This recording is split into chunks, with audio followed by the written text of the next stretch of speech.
évolution dans ma vie. Au début, et je dis pas ça parce qu'il y a un journaliste, mais c'est vrai que j'avais tendance à m'en prendre à eux. D'accord? Le côté grognard, tout ça, c'est votre faute, vous êtes des salauds, vous n'êtes pas informés, vous avez dit, je suis passé par là.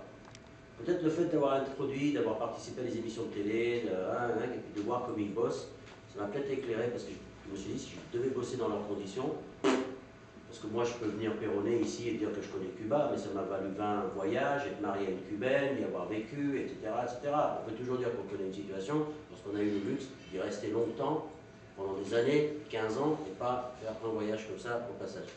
Donc, évidemment, c'est facile.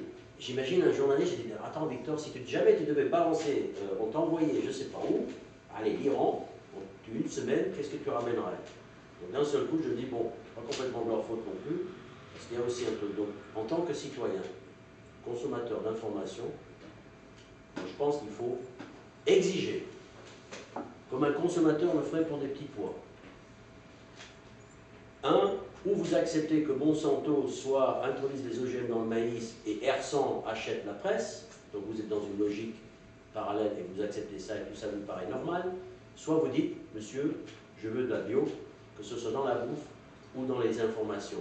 Je veux quelque chose de fait main, qui grandisse lentement, parce que la vérité, ça se soigne, alors que le mensonge, vous pouvez en jeter à la figure comme ça, n'importe quoi. La vérité, c'est pas un processus comme ça, c'est long à découvrir la vérité. On est d'accord, vous voulez découvrir la vérité sur vos voisins, c'est pas en les regardant comme ça que vous la découvrez. Donc, exiger un résultat en exigeant les moyens pour y arriver. Il n'y a pas d'autre solution. Pour moi, il n'y en a pas. On ne va pas transformer les journalistes du jour au lendemain en super-hommes. On n'est pas nouveau non plus. Par contre, ce qu'on peut exiger de la part de puissance économique, c'est que nous ne voulons plus du modèle de consommation que vous êtes en train de nous fourguer, que ce soit dans le maïs ou dans l'information. Je veux une information de qualité. Qu'est-ce qui est l'outil de l'information? C'est le journaliste. Je veux des gens qui aient le temps de travailler et les moyens de travailler. Et je veux aussi un choix, au même titre que n'importe quel autre produit, chose que je n'ai plus. Pour répondre, moi je vois.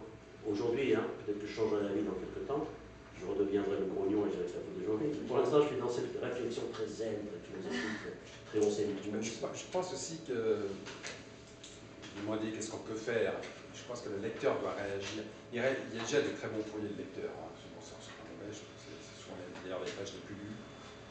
Mais le lecteur devrait réclamer peut-être plus d'infos, plutôt que s'en prendre, même des fois nommément, épidermiquement à tel ou tel auteur. Et il devrait s'investir plus peut-être dans le débat. Alors là, il y en a, je sais qu'il y a des journaux qui censurent carrément les lecteurs. Par exemple, là, il y a une lettre du temps. Qui sélectionne les lettres de lecteurs qui paraissent? Il vous donne comme prétexte que la lettre est trop longue. Là, je t'ai donné un exemple qu'un de nos membres a fait à Genève. Oui, un des trucs, c'était trop long, bien sûr, ça c'est ok. Après, les attaques personnelles ne sont pas admises. Mais il a réagi justement à un article où on a attaqué. Par contre, je pense que les lecteurs devraient intervenir plus quand un journaliste quitte un journal, par exemple, parce qu'il est en désaccord avec la rédaction en chef. Il y a beaucoup de journalistes qui sont virés, tout simplement. Qu'est-ce que ça cache? Ça cache des désaccords sur la ligne. Parce qu'un journaliste s'est opposé justement à être le porte-voix de telle industrie. Les journalistes souffrent. En fait, la plupart des journalistes souffrent énormément actuellement dans la presse. Je sais, puisque je m'occupe d'un pressum, je suis vice-président, je m'occupe de beaucoup de cas de journalistes qui ont perdu leur emploi, et d'autres qui restent par peur, ils ont des familles à nourrir, ils sont là, mais ils me disent, première occasion, je pars. Ces gens-là sont très malheureux. Ils sont très malheureux. Ils sont oppressés. Et quand la nouvelle du renvoi d'un journaliste est connue, je trouve que les lecteurs devraient réagir. Moi je l'ai fait à l'époque, je me souviens quand Olivier Todd avait quitté l'Express en compagnie de rebelles, j'avais écrit à l'Express. Et les journaux sont très sensibles à ça, ils réagissent dans le quart d'heure. Ils vous écrivent, ils vous disent même pardon, vous ne voulez pas vraiment revenir, etc. On est désolé, etc. Ça leur fait quelque chose. Même une seule lettre, ça peut faire beaucoup. Les journalistes sont souvent très seuls. Les journalistes qui font leur métier consciencieusement se sentent lâchés. Et ce qui est le pire de tout, c'est les journalistes qui ont beaucoup de métiers, qui ont 20 ans, 25 ans de métier, et qui doivent changer de métier parce qu'ils ne trouvent plus d'emploi. Combien ne trouvent plus d'emploi parce que c'est un monopole, la presse. C'est dramatique. J'en connais un qui est correspondant à Bruxelles. C'est probablement le meilleur connaisseur de l'Europe qui existe. Et il vient de perdre son emploi. Un journal suisse, par charité, je ne cite pas. Il se retrouve avec 1000 francs par mois parce qu'il y a encore une correspondance. La liberté, comme par hasard. La dernière correspondance. Il a perdu son emploi parce que, soi-disant pour des motifs économiques, le journal veut économiser.